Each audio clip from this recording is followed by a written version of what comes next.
All right, walking up some steps out of a subway and out onto the street. Bang, bang, boom. So 1 week to go in Taipei. It's a Thursday now. Next Thursday is my flight. And I am a little concerned about how that's gonna go. Because my sleep schedule hasn't gotten any better. It was one of those things, like I was having trouble sleeping because I just always do in general. But in Japan, I was definitely, burning the candle at both ends. But it really went crazy when I got to Seoul. I was sort of down about things when I first got to Seoul. And I remember that first night, by the first night, I was texting my friend Brad back home, who he's the reason I went to Japan in the first place, because back in 2019, he lived there. And that was like my window, my gateway to go to Japan and see what it was like. And let me try to find a way to get off of this street. Get off of this major street. I don't quite know where I am or where I'm going. I haven't looked at a map yet, but that's the point I'm going to get to, is that I love how easily variable things are here. But yeah, in Seoul, I remember I was texting Brad that first night, just kind of saying like, yikes, because I guess that's because we had this plan back in 2019 to go visit South Korea after my Japan trip was over. But I had a lot of problems on that first Japan trip where I lost my passport, and I guess I had a real passport by then. I had a temporary passport in the middle. It was actually really cool looking. I should have taken some pictures of it. Instead of a black passport, it was a white passport that was only valid for like the 3 weeks I was waiting for my passport. But the bigger problem was I only had one bank account back then, because I just didn't even think about that. And I had a problem with my debit card. And again, my fault, because I didn't look at the expiry date, but my debit card expired midway through Japan. And I just took a crap ton of money. Every day I took the maximum amount of money out of the ATMs at 7-Eleven. And I literally just paid for everything with cash for like it was a long time. Like the last 6 weeks I was in Japan or something. So I had to go home. But originally our idea was to go to Seoul, check it out. And it probably would have gone a little better because that was summertime. But yeah, getting there in the winter and just realizing compared to Tokyo, it's like, this city, a lot less pretty, a lot more garbage filled, and a pollution nightmare. So anyway, I was texting Brad that first night being like, man, I don't know, I think maybe we dodged a bullet not going to Seoul. At that point, my opinion was Seoul sucks.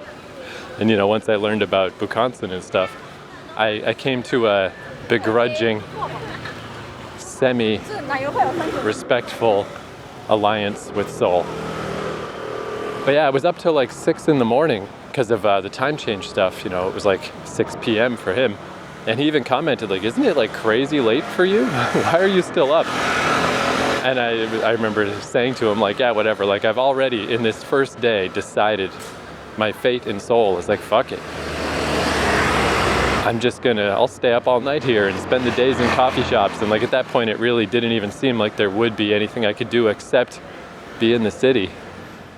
So I was like, yeah, fuck it. Nighttime's prettier around here. At least you can't see the haze and the smog. But that really set the tempo ever since. I've just been staying up all night. And it just hasn't stopped consistently. As recently as last night, I saw the sun come up. It's like, geez. So anyway, it's a pretty casual flight from here. My flight doesn't leave until 1 p.m. But, again, to get up, get all my stuff together, get to the airport, get there ahead of time, that still means I'll have to get up early in the morning. It's going to be a bad travel day. Compound that with the stress of having to get through Japan customs when I haven't been gone for a full calendar year. Yikes. But anyway, that's for next week's me to worry about. I've still got a week to try to get my shit together a little. We'll see. Maybe I'll get lucky and I'll just I mean, literally all I need is for that one day before. It's like, wow, what if I just go to bed at a reasonable time that one day before? It'd be all right. But easier said than done. But anyway, since I was up all night, I also woke up really late today. And that's just what's really cool about Taipei especially. Like, it's this way in Asia in general, since everything, it's like taking a North American city and compacting it, squeezing it down. Everything is so nice and close, and I don't really notice the opposite effect very much. Like, there were some times in Japan where things were crazy crowded.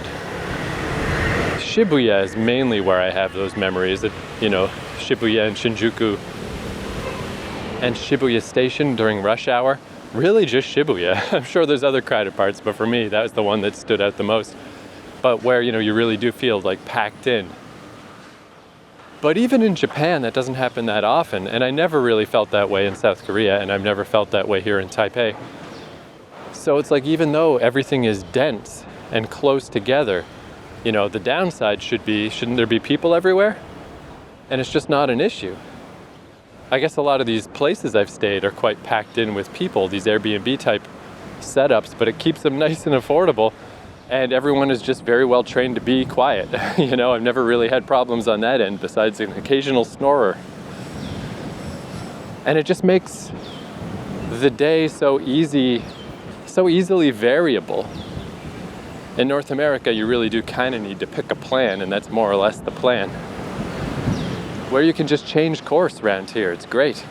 It's like yesterday it was raining, so I just hopped on the subway, took a ride, you know, a third of the way across town, wandered around a bit, bought some stuff.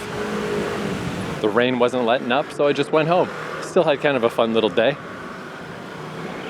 Today the weather's beautiful, but I didn't get up and out until like 3 o'clock. So yeah, now it's 3:45. I was thinking I would just go to the very first place by Jiantanshan station on the red line. The very first place that I did a hike in Taipei. I was like, oh, I could just go do that again.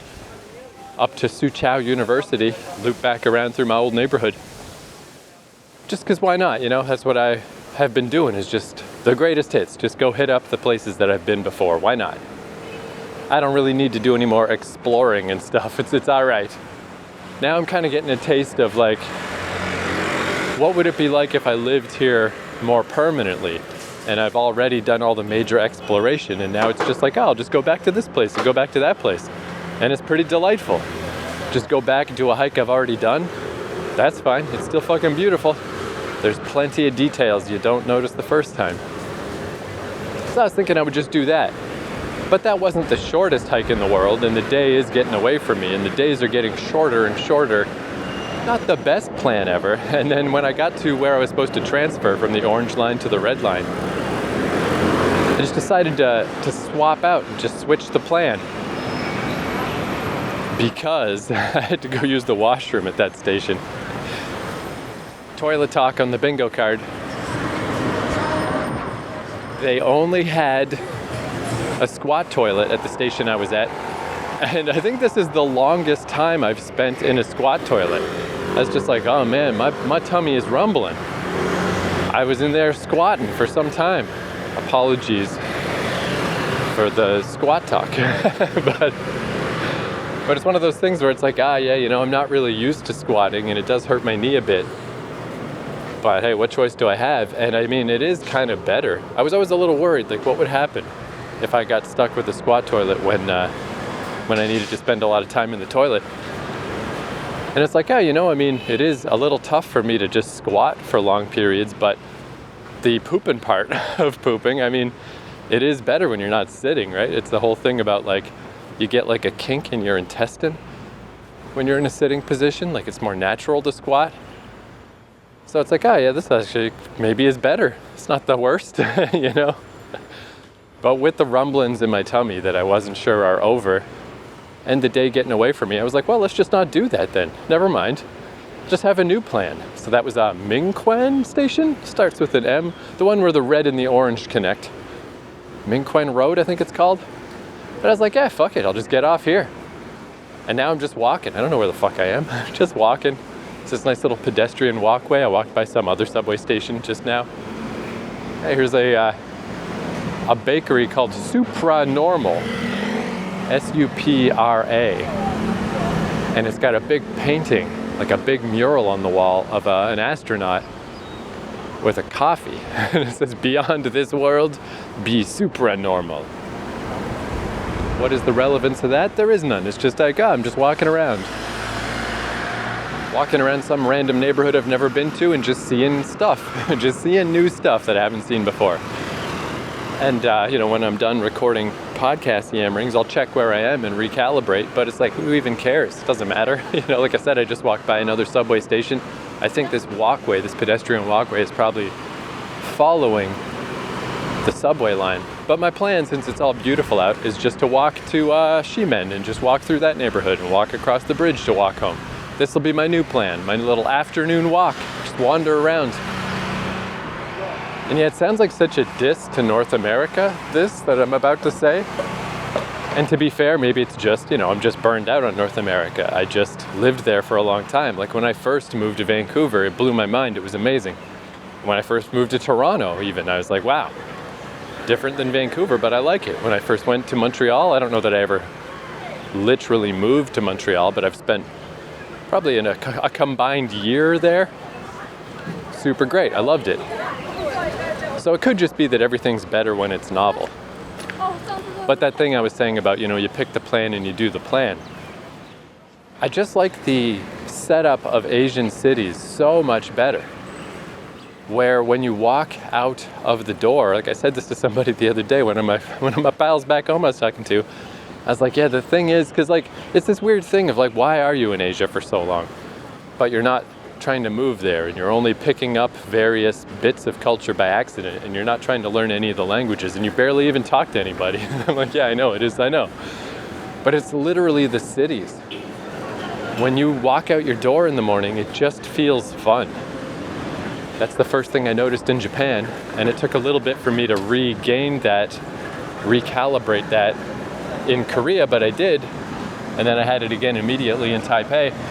You just walk out your door and it just feels fun. Just whatever direction you go, wherever you go wander around, it just feels good.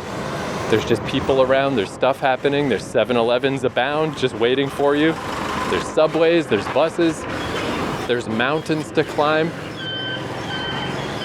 I'm at another cafe now where this one, it's, what's this called? I don't know, but it's like European style art. R9 Cafe it's called. Like the letter R, the number 9. And there's all these paintings on the wall that are like European style. They look like out of a European storybook. It's like, a lady in a French beret with a coffee and just a boulangerie chef guy. They're definitely going for a French vibe. And it's got the different languages of Je t'aime, ti amo, Aku sinta kamu, I don't know what language that is, or Min rakastan sinua, Ik liebe dich, I love you. And it's just cool, man. It's just pretty. It's just fun. Just leaving the door and going to walk around just feels fun in a way that yeah, again, apologies to North America, but I just don't feel that way in North America anymore. And I don't know that I ever did fully. And yeah, I love that variability. I love it. Just go outside, pick a vague plan, just a sort of a direction. And if something goes wrong, just go a different direction. Just go do something else. There's all these little alleyways here. Where the hell? Here, let me check. Where the fuck am I? I just don't even know where I am. But this is cool. I've never been to this neighborhood. It's funny. I'm sure when I released the episodes about Ximen, I'm sure I added the name Ximen to the episode titles, but it was funny that the first probably the first week almost I was walking around that neighborhood. I didn't even know what it was called. It's just like, this place is the best. Yeah, so here we go.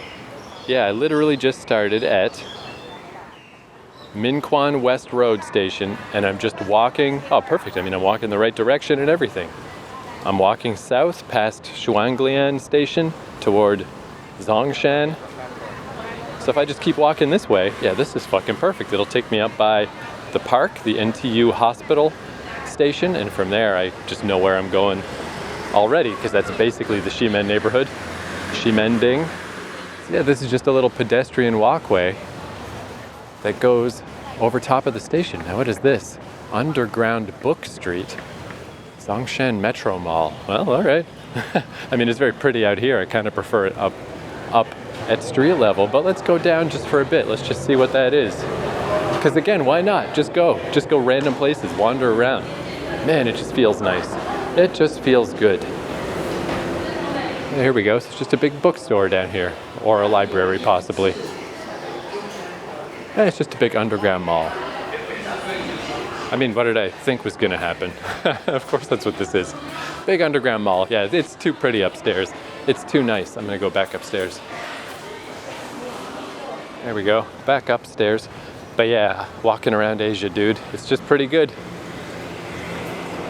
But yeah, additionally, I just love too that it's both things at once. It's the country and the city together. Because this area I'm in right now, I mean, it is a lot of stores. It's a whole big, like, underground mall, and then this above ground sort of shopping promenade on top of each other. Right along a subway station. A lot of people here, a lot of shopping type stuff. But my other plan to go hike through the mountains for the afternoon was literally like 3 or 4 subway stops north of here. You know, so fucking close. So easy to get to. Both things are just next door to each other. And again, this is kind of unique to Taipei. With a little work, you can get to some nature in Tokyo, but that is a little tricky. Seoul's not that bad once you figure out how to get to Bukhansan. Bukhansan is pretty accessible. But then the smaller cities, Fukuoka, Jecheon, especially Busan, really no problem. Oh, looky here. Now I recognize this. I've been here before. Yeah, there's a Daiso right near here that I went to. So yeah, now let's get into pointless minutia. So yesterday when I went out when it was raining, I was also going to a Daiso because I just wanted to get some crazy glue. So with my boots, there's always something incredibly pedestrian and stupid that I'm yammering about on this podcast. Hair buzzers and the like. So I got these big cool boots in Seoul that are breaking down and falling apart and look like hell. Oh, there's a guy walking a pig, like a big pig. Like a pig that's like bigger than your average dog. Just walking down the street with him on a little leash. I've never seen that before.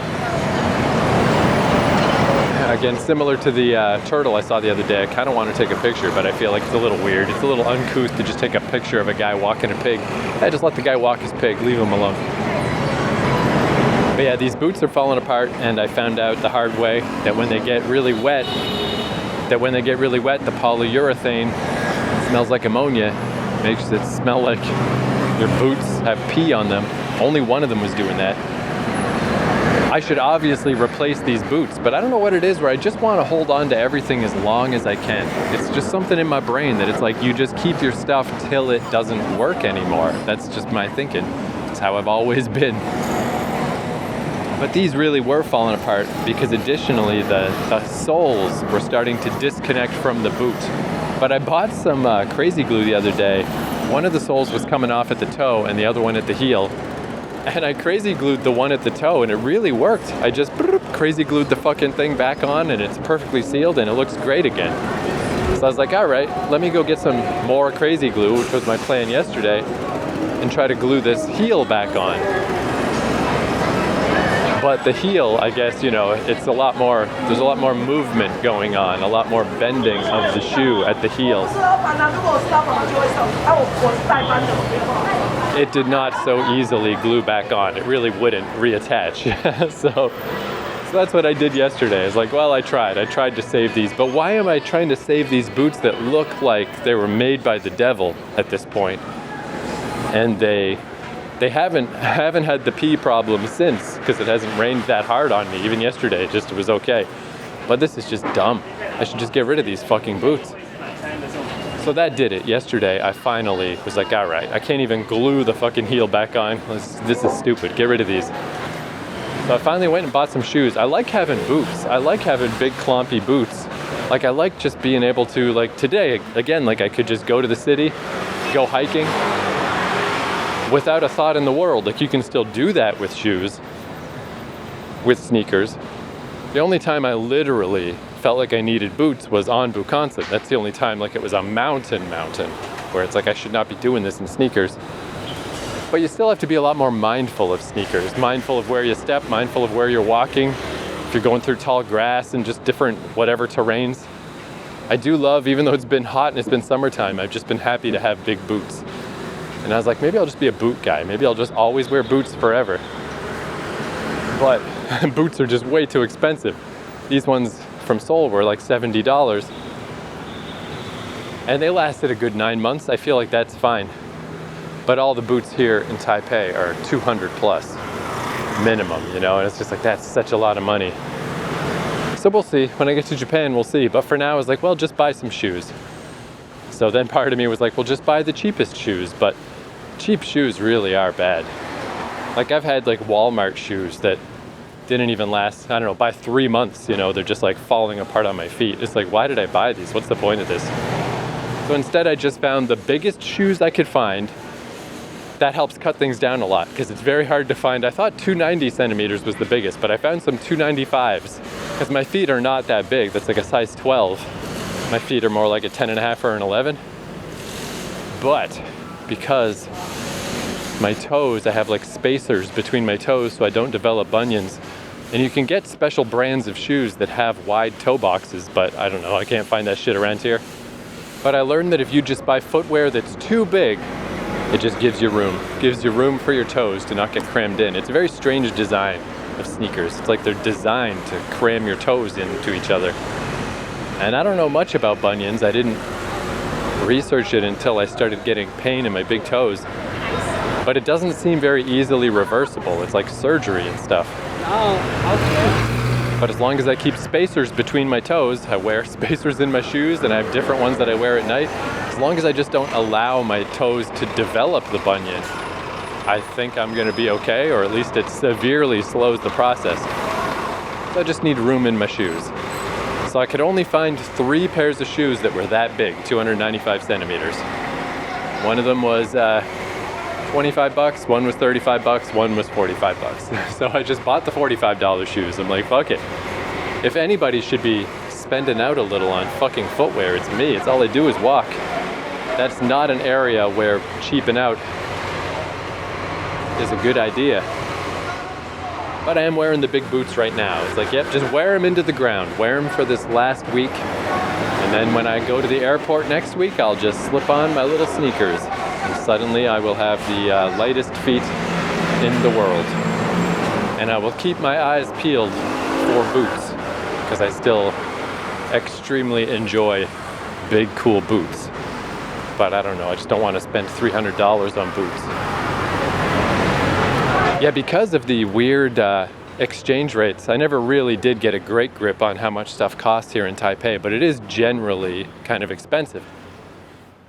Like, I never really think that the 100 won bill, which is basically like I think of as $1, but really it's more like a $5 bill Canadian, almost, you know, it's like $4.50. So like I was buying these dried mango slices when I go hiking because they're just, you know, nice thing to kind of tuck away. But it didn't really occur to me that each one of those little pouches of dried mango slices was almost $5. It's just like, oh yeah, shit, I just wasn't paying attention. I feel like the prices in Korea were quite comparable to Canada, and the prices in Japan are similar but a little below, a little less in Japan. Everything is definitely more expensive here in Taiwan, but I just sort of never noticed, you know? I just take a big whack of money out of the bank every 3 weeks or so and not really know exactly how much money it is and not really know how. I mean, I'm definitely spending slow. I mean, I don't fucking do anything or buy anything except food. It takes a long time to burn through these bills in my wallet, but yeah, I still just I never have a good sense of what things cost, how much I'm spending. Well, I'm glad to report, by the way, again, really old news. But when I went to see Beetlejuice 2, the only time I went to see a movie in Asia, and I didn't like it, it seems like the consensus is, yeah, it's not very good. Like, I always enjoy the Kinda Funny podcast. So they did Beetlejuice in review and talked about how amazing the first Beetlejuice is. But they're generally fairly positive people, which I sort of enjoy in general. But when you don't like something, it's just not fun to hear people talk about liking it. It's like, I hope they don't just talk about how good Beetlejuice 2 is. But nah, every one of them didn't like it. And I'm like, oh good, sanity prevails. That movie did suck, it wasn't just me. Oh, here we go. Taipei City Mall. This is the place. This connects up to that very first place that I went. When I first arrived in Taipei, came in from the airport, this is more or less where they spit me out. So this is that underground mall with all the video games and anime stuff. Well, let's just go back down there. Relive my first day in Taipei. It is a weird feeling too when transitioning between cities. It does just kind of make all the other cities start to pop up in my mind of like just being in the subway today and the way they have dividers so you cannot get to the subway track. They also do that in South Korea, so that made me think back to South Korea. And I was like, oh, I kind of miss those subways in South Korea, especially those little drink machines where for 50 cents you get a little coffee. That shit was awesome. Which, speaking of, I should buy another coffee to fuel me on the walk home. And then back in Japan, you know, you can access the tracks, but since everybody else is doing these full barricades, I bet Japan's going to do that eventually. Because it really does make sense. Oh yeah, here we go, into the mall. Yeah, I'm at the very end, because this is the spot where there are blind people who sell massages, which is quite an interesting business, kind of a neat thing. Yeah, here we go. Just have a little walk through the mall. Oh, of course, one last thing, yeah. Of the different countries, you know, where I start to compare and contrast them a little more when it's time to transition to a new one. When I was in that squat toilet, I forgot about this, not done my squat toilet talk. Since I was squatting in there for several long minutes, I was probably in there 10 minutes, maybe not 10, whatever, you don't need the excruciating details of the squat toilet. But I had a lot of time to just glance around and soak it in. And I did notice that there is an emergency button in there. Because I remember I commented on that specifically in South Korea because it was so prominent and so evident. Every single place, no matter how rural the little washroom, there's pretty much always an emergency call button. The only time I can think of where there wasn't one was this extra rural little outhouse bathroom that I found while I was circumnavigating Jeju. But there's pretty much always an emergency button, to the point that I was like, it feels almost weird where it's good to have the emergency buttons. But do you really need this many emergency buttons? Like, I don't know. It just seems like it starts to have the opposite effect of like, it makes it seem like instead of feeling safe, it feels like, what kind of fist of the North Star lawless wasteland am I in that you need this many security buttons? But I don't think you do need them. Asia seems extremely crime-free, particularly just as a dude walking around. I generally feel pretty safe anyway. That's luck of the genetic lottery. You can walk around as a dude by yourself and everyone just ignores you. But it's extra so in Asia. No one cares about me in a good way. But they have all those buttons, way more than I ever saw in Japan. But I realized seeing that button today in the squat toilet that I was like, oh yeah, actually they do have those buttons all over the place in Taiwan as well. But they're just not as signposted. Like in South Korea, it's almost like a big arrow with like a cartoon explosion almost. Like ding, ding, ding. Like a store that sells fireworks or something. But it's like, here's the emergency button. Where in Taipei, they're there, but they're just a lot more subtle. They're just a lot smaller. Like, you know, here's the emergency button if you need it. But they are everywhere still, so I thought I should mention. Again, not a bad thing to have. And who knows, maybe they have more of them in Japan than I realized. Maybe I just wasn't paying attention. I'll keep my eyes peeled this time. But I don't know. I don't remember them. But they do have them here in Taiwan as well. That'll be something, assuming I get back into Japan and everything goes okay. I do think this is going to take a lot of the weight off of Japan now that I've been to these other Asian countries, and like for my purposes of just hiking around and soaking in the vibe, these other countries are also extremely excellent. So it takes a lot of the pressure off Japan. It's like, yeah, I like Japan, but there's other options. It's fine. So when I get back to Japan, theoretically, it'll be a lot less like, wow, super magical wonderland. I've even started noticing it in my own mind as far as like Japan vloggers and stuff, where I'm kind of like, why do you only talk about Japan? I'm one to talk, right? I did 100 episodes of this podcast about Japan. But it's like, just like endless vlogs about Japan everywhere. Japan, Japan, Japan. It's like, you know, there's other fucking countries, but also you got to go where the audience goes. I wasn't watching anything about these other countries. If there's any really famous English-speaking vloggers for these other Asian countries, I don't know who they are. Again, Japan invaded all of our minds, and God bless them for it. But I mean, yeah, through the 70s, 80s, 90s, 2000s, 2010s, every generation of North American kids comes up with Japan in their brain. From Speed Racer to fucking Chainsaw Man, you know? It's just like, I bet you dollars to donuts you like something from Japan.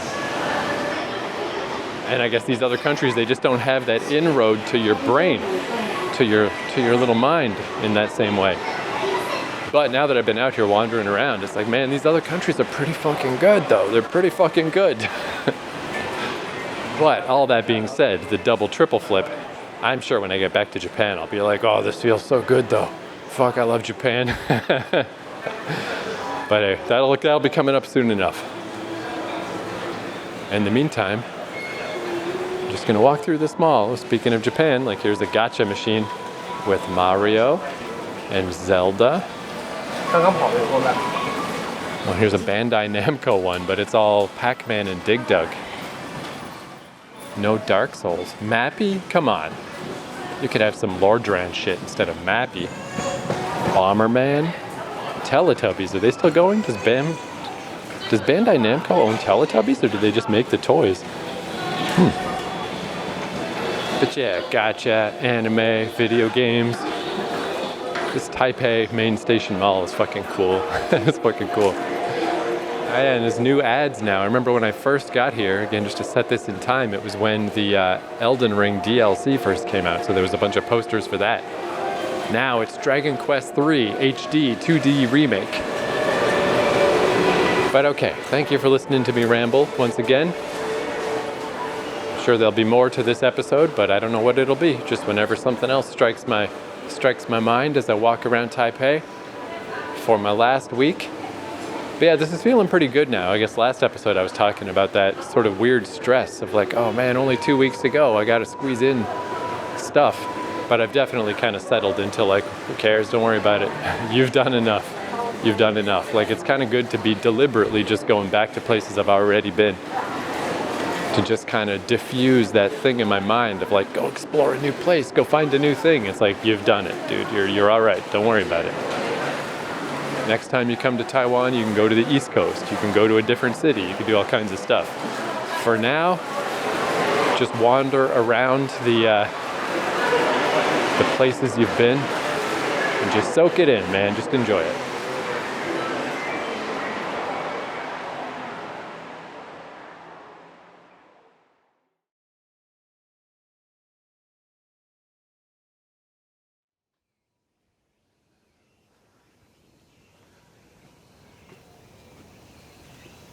All right, it's the next day, and I did come do the first hike that I did here in Taipei by Jiantanshan station, where you just go a little south of there and then hike east over to Soochow University, although you can sort of connect up and keep going all the way to the lakes on the Brown Line if you keep going east. But today, as with yesterday, I started pretty late, like 3 p.m. before I got started on this thing. So I'm just going to go to Soochow. But it's kind of interesting going back to places I've already been. It definitely feels different. Oh, there's just a guy walking his dog on a little leash up here. It's a tiny dog too, so yeah, that's how easy this hike is. It's a bit steep at the very start just to get up on this ridge, and then you just walk along a nice ridge. I just passed the observation deck across from the Taipei 101, so I think I'm like halfway. But yeah, even though I started late, it should be no problem to get through here. And yeah, it's different to go somewhere you've already been, because going to a new place, like that's definitely the most exciting feeling of like, oh, what's going to be here? How's it going to go? My mind is way more active and engaged and just like, wow, cool. But it's kind of nice in a way too, just coming back to a place you've already been. It's comfortable in a different way. Like my mind is wandering way more. I'm paying more attention, I guess, to side routes and like what other potential places could I go around here. But this really is just one ridge, you know. The side stuff is all just various little observation areas. I don't think there is actually other paths up here. But yeah, it's kind of nice in its own way of just like my mind is just wandering. It's a little bit like when I was in my hometown for COVID years and I just hiked in Odell Park in Fredericton almost every day. And at first, Odell Park is deceptively complicated. And I was like getting into weird spots I'd never been to before, even though I lived in that city my whole life. And I'm like, where is this? What is going on? But then it reached a point where I knew every little square inch of that park, you know. I could just, you know, you could place me, you could geo-guess, put me at any spot in Odell Park, and I could tell you exactly where I am.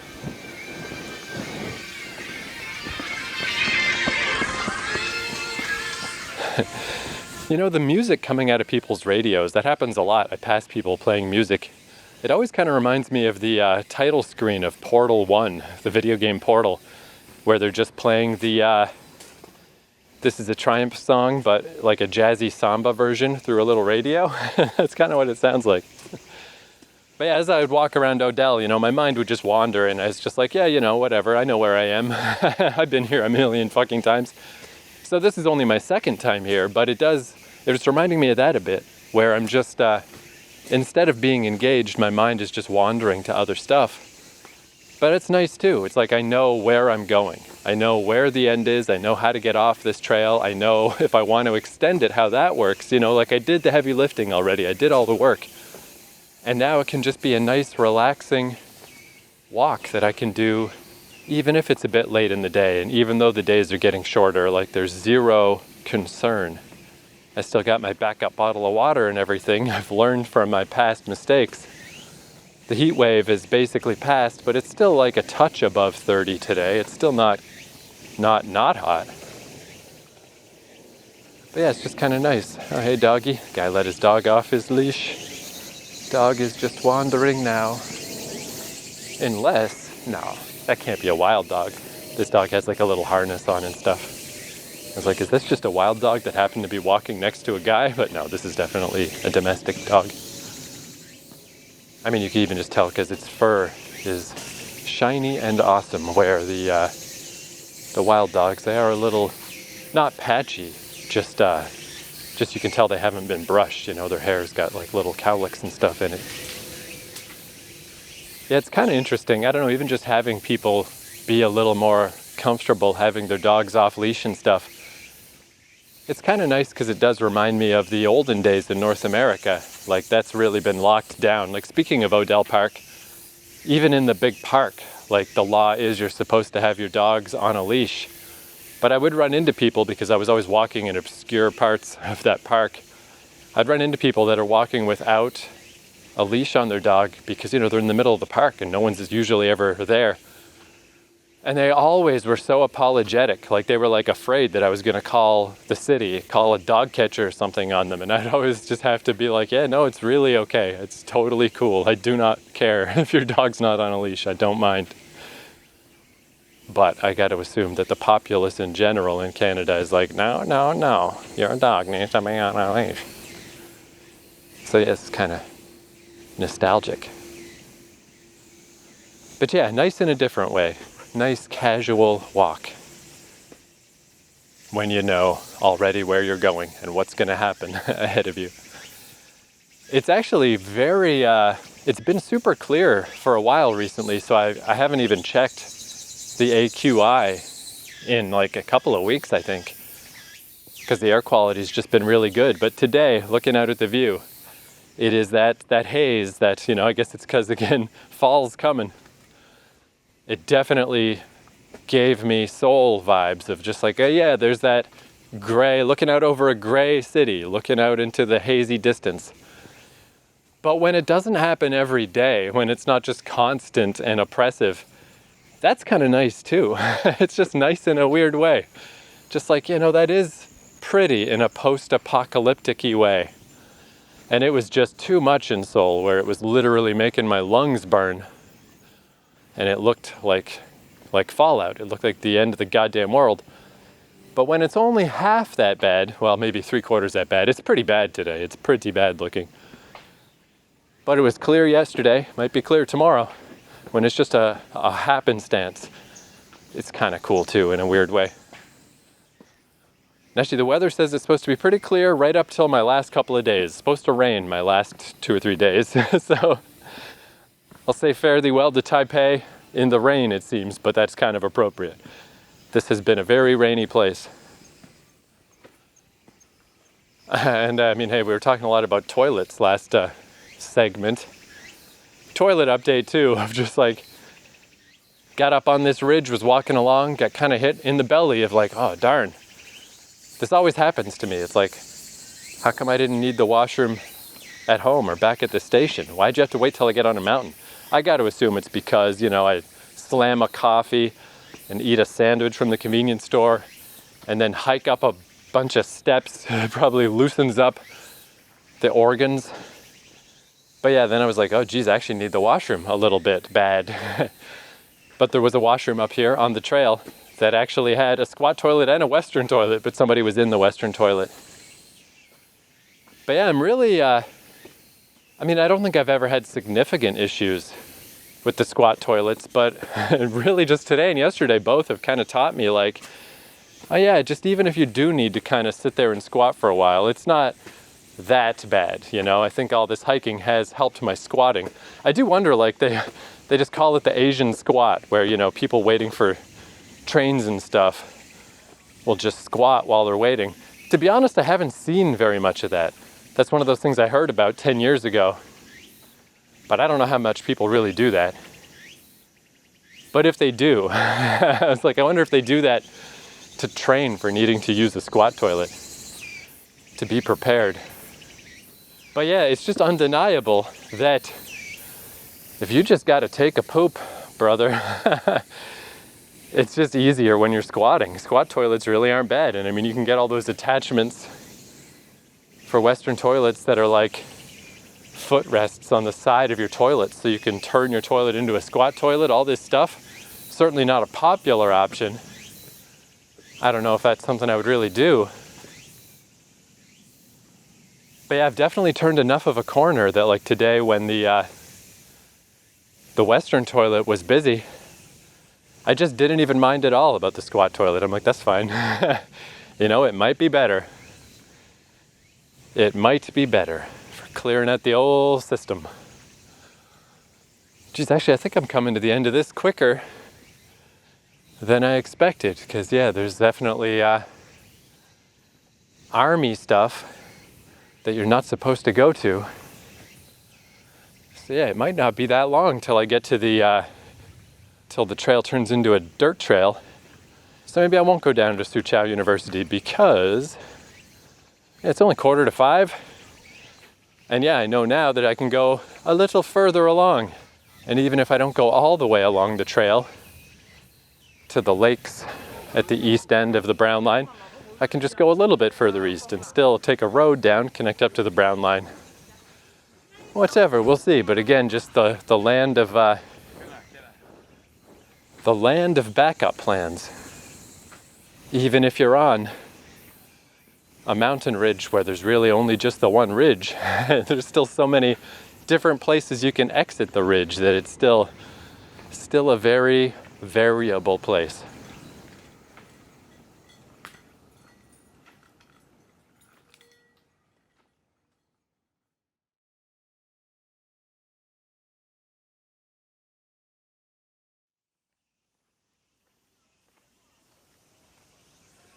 Well, that was pretty weird. So I passed Soochow and I got to the kind of main road where last time I was on this route, I went north a bit and then up into more mountain trails, and then that led me over to those lakes by the Brown Line.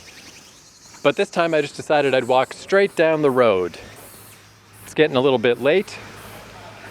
Sun's going down, so if I just head straight to the Brown Line, it'll take me down this curvy road, almost there now, to Jiannan Road Station, is that right? Yes, it is. Jiannan, so I assume I'm on Jiannan Road. And yeah, as I was walking down this road, I saw this cool statue. I've never seen one like this before, where it's like kind of like an Easter Island head, pretty big, about my size, maybe even a little bigger than me. But then in front of it were hands, you know, like praying hands as a second sculpture, but it looks like a head poking up out of the ground, and it's hands poking up out of the ground. Just cool. But then as I kept walking, all those little military installations that keep popping up on the mountain, those definitely came to the fore, where those are not a coincidence. As I was walking down this road, oh fuck, great big convoy with giant trucks coming. Let me get the fuck out of the way, because this is a small road. Oh, I guess not a convoy. Only one truck in the convoy, the rest all scooters. But yeah, I walked by this big part where there's like barbed wire on both sides of the road, just like massively barbed wired stuff. And I'm like, oh, this is definitely military shit. But then what was funny is I didn't even notice that there was, on the other side of the barbed wire, there was a little outpost with a full-on military guy in there, which is pretty rare. I've rarely seen military presence in Taiwan, maybe a little bit in Ximen here and there. But this was the full military guy with the helmet on, straight out of Bionic Commando. But yeah, I didn't see him there, and because, you know, I'm still basically on my own on this road, I was just singing along to Holy Love by the Cardigans. And then I was like, oh, there's an army guy. He heard me singing. But I mean, at that point, it's more embarrassing to stop. You just got to pretend that you're confident and just keep on going, man. So I was like, oh, well, whatever. I'm sure whatever lack of respect a military guy would have for some random foreign civilian anyway. Not, that's a weird way to put it. I don't expect that your average military guy has a lot of, like not respect or disrespect, probably just doesn't think about foreign civilians at all, just like whatever, just a blank to him. But I think I probably downgraded myself from blank to, he's probably like, who the fuck? Who the fuck is this moron? When you love, I can feel your love. Throwing rocks through the windows of the monastery, love makes you feel the super extra gravity of God.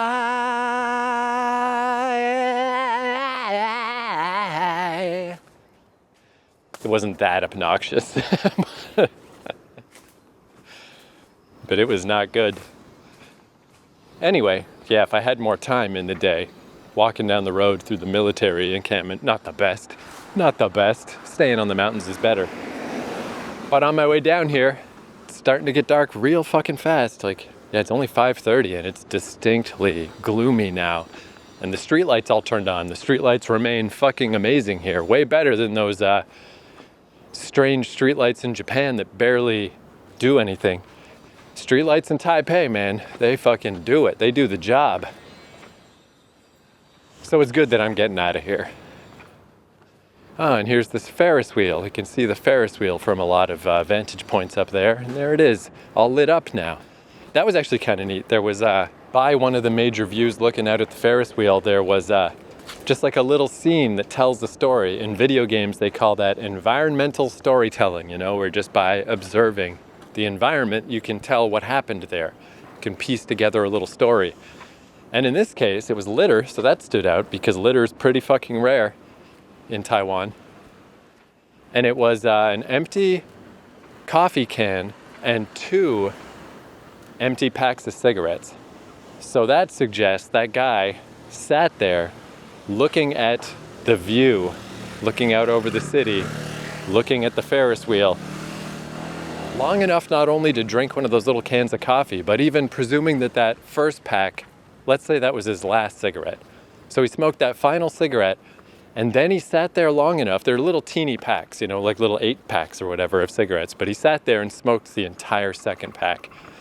And then he's such a troubled soul that he left his fucking garbage. This man is the end of his tether. That's fucking crazy, son. Who does that? Come to think of it, I should have picked up that stuff. I should have taken it with me, but I don't know where I would put it. And if it's gonna smell like cigarettes and shit. If I had a little plastic bag to put it in or something. But to be honest, I left it because I thought it was such a cool example of environmental storytelling. But I did pick up some garbage earlier today. A little girl was walking with her mom right when I left my Airbnb, and out of the back of her backpack dropped it's like a little juice box, but it has black tea in it. And they were quite a ways ahead of me. When I got to it, I picked it up, and if it had been full, I would have ran up and given it back to her, but it was actually empty. So I was like, that's fine, I'll just take it. And I took it to the subway station with me and threw it away. So I did throw away some garbage today to make up for this garbage that I just left on the mountain. But that also made me question, I don't know, did she drink that or did the mom drink that? I don't know that a little kid should be drinking black tea, right? I don't know. Do kids drink caffeine these days? I hope not. But it might not have been hers. Anyway, I loved that little that little story told of some guy, he was really sitting there for a long fucking time. Yeah, and even though this isn't the optimal route, now I'm down near the subway, past all the military stuff. It's still nice. There's that nice view of the Ferris wheel. And that statue, the head with the hands, that was worth it alone. But all right, there's an episode. There's another nice little ending the days in Taiwan episode. I'm currently feeling fairly confident about traveling to Japan. It's nice because, there's that worry of I'm going for my second 90 days. There's nothing on the books. You just got to hope it all works out. I'm just going on the advice of some fucking people from Reddit and just stories I heard from back in the day of people going back for their second 90 days. Can't help but be a little uncomfortable, but it's very much balanced out with that I'm quite sure it'll be okay. That there's a lot less unknowns in this plan because it's just go to the airport here, fly for 3.5 hours. If everything goes well from Narita, just head from Narita to Norihiko's place in Chiba, where I've already been. It's all laid out in again, like with this path today. It's a whole route that I've already done before. And then if something does go wrong, that's a whole different story. Then it's I don't know. I guess buy a ticket to somewhere else and see how that happens. That will be undoubtedly stressful if that happens. But as it stands right now, things could always change as things come nearer. I just cannot predict how my little anxious body is going to behave. But right now, it's in a pretty good equilibrium of I'm more excited to go back to Japan than I am worried that it won't go well. So that's good. That is good, and I'll take it. All right, well, under the shadow of the fucking Ferris wheel, it's green, by the way, all lit up green, but it's not moving right now. Let's call that an episode. Thank you once again for listening. I got a little time left in Taipei. Japan round 2's on the horizon. And thank you, as always, for listening. Goodbye.